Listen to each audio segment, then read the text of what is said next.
안녕하세요. 금융 유튜버 금융학개론입니다. 오늘 영상은 살짝 옆으로 돌려 찍어 보겠습니다.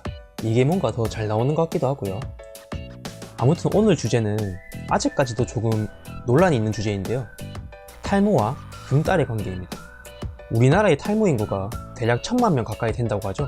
많은 탈모인들이 프로페시아나 미녹시딜 등등의 약을 사용하실 겁니다. 탈모인들이라면 DHT에 대해서 다 아실 거예요. 모르는 분을 위해서 간단히 설명하자면 남성 호르몬인 테스토스테론이 5알파 환원 효소와 만나서 DHT를 생성하고 이 DHT와 안드로겐 수용체가 결합하면 모발 증식을 억제해서 탈모가 진행되는 원리입니다. 금딸은 일반 의학과 한의학에서 의견이 극명하게 갈리는데요. 의학에서는 자유행위는 탈모와 관련이 없다고 하고 한의학의 경우는 반대로 효과가 있다고 하죠. 일단 제 생각에 결론을 먼저 말씀드리겠습니다. 제 결론은 자유행위의 빈도에 따라 금딸은 영향이 있을 수 있다입니다.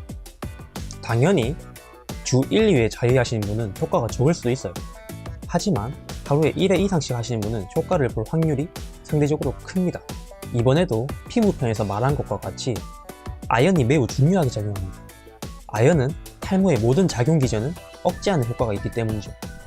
예를 들면 테스토스테론과 5알파 환원 효소의 결합을 억제한다던가 DHT와 안드로겐 수용체가 결합하는 걸 억제한다던가 하는 효과가 있습니다. 한 실험에서는 금욕을 하고 3주 뒤에 DH 수치를 측정했더니 30% 정도 낮아졌고 이 수치는 탈모약을 먹은 것과 같다고 합니다. 개인적으로 아연의 힘이 아닐까 싶어요. 전에도 얘기했는데 정액에는 우리 몸의 다른 부위와 비교해서 아연이 약 600배가 들어간다고 했죠. 한 번 사정 시에 아연 소모량이 대략 5mg에서 10mg입니다. 일반 남성 1일 권장량이 10에서 15mg인 걸 감안하면 절대 적지 않은 양입니다. 1일 1달 하시는 분은 아연이 부족할 확률이 높을 수밖에 없어요.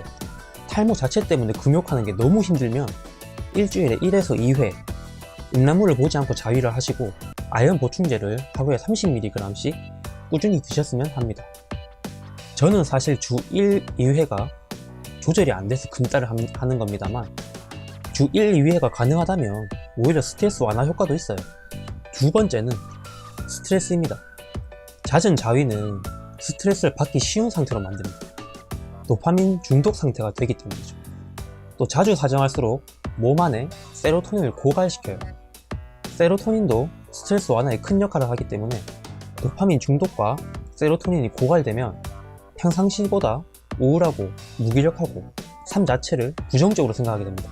스트레스에 굉장히 취약해진다는 말이죠. 개인적으로 스트레스성 탈모가 우리나라에 많다고 생각하는데 자위를 스트레스 해소용으로 생각하시는 분이 많아요. 맞아요. 일주일에 한 번, 두 번 자위를 한다면 그건 스트레스 해소용입니다. 물론 그 한 번, 두 번도 야동 없이 해야 됩니다.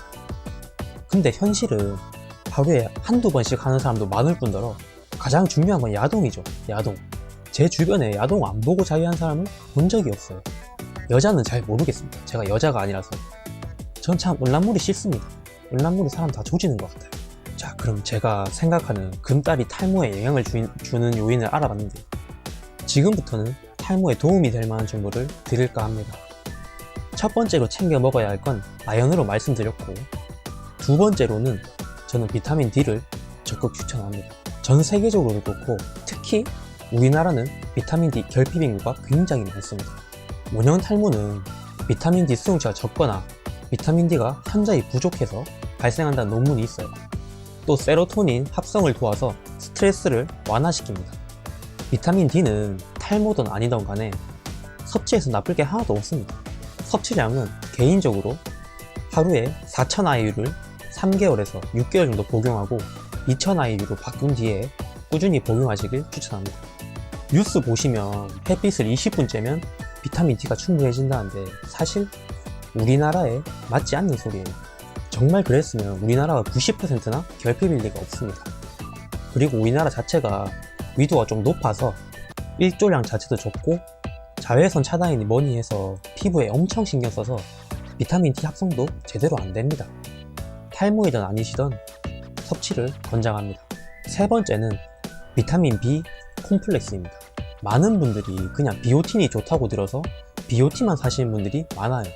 근데 그렇게 많은 양의 비오틴이 필요도 없을 뿐더러 그럴 바에는 다양한 종류의 비타민 B군이 들은 게 훨씬 낫습니다. 또 비오틴 말고도 다른 비타민 B에도 탈모에 도움되는 물질이 많아요. 비타민 B2는 모낭세포 재생과 성장에 관여하고, 비타민 B6는 세로토닌 합성에도 쓰고 아연과 같이 섭취하면 발모 효과도 있어요. 비오틴의 효과는 얇은 모발, 손톱을 굵게 만듭니다. 비오틴은 탈모이신 분은 먹고 계실 수도 있겠네요. 세로토닌이 혈류를 확장해서 유전 탈모이신 분들에게 도움이 된다는 소리도 있지만 잔료가 적어서 확인을 못했습니다. 비타민과 무기질은 각각의 작용도 있지만 아연과 비타민 B, 비타민 D와 비타민 B처럼 서로 시너지 작용을 합니다.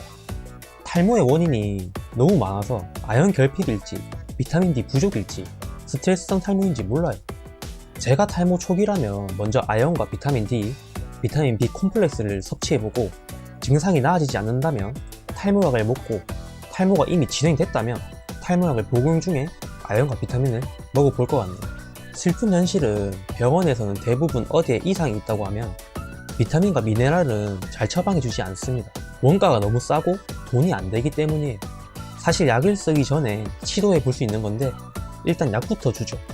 이 영상은 탈모 초기인데 탈모약의 부작용이 두렵고 탈모약이 최후의 보루라고 생각하시는 분이나 탈모약을 사용 중인데 제가 말한 것을 안 드시고 계신 분에게 추천드립니다. 혹시 압니까?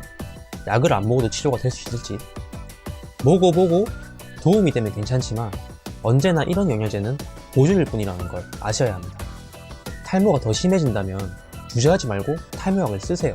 이 정도만 하셔도 충분히 시도해 본 거라고 생각합니다. 좋아요는 바라지 않습니다. 구독 한번 눌러주세요. 영상 봐주셔서 감사합니다.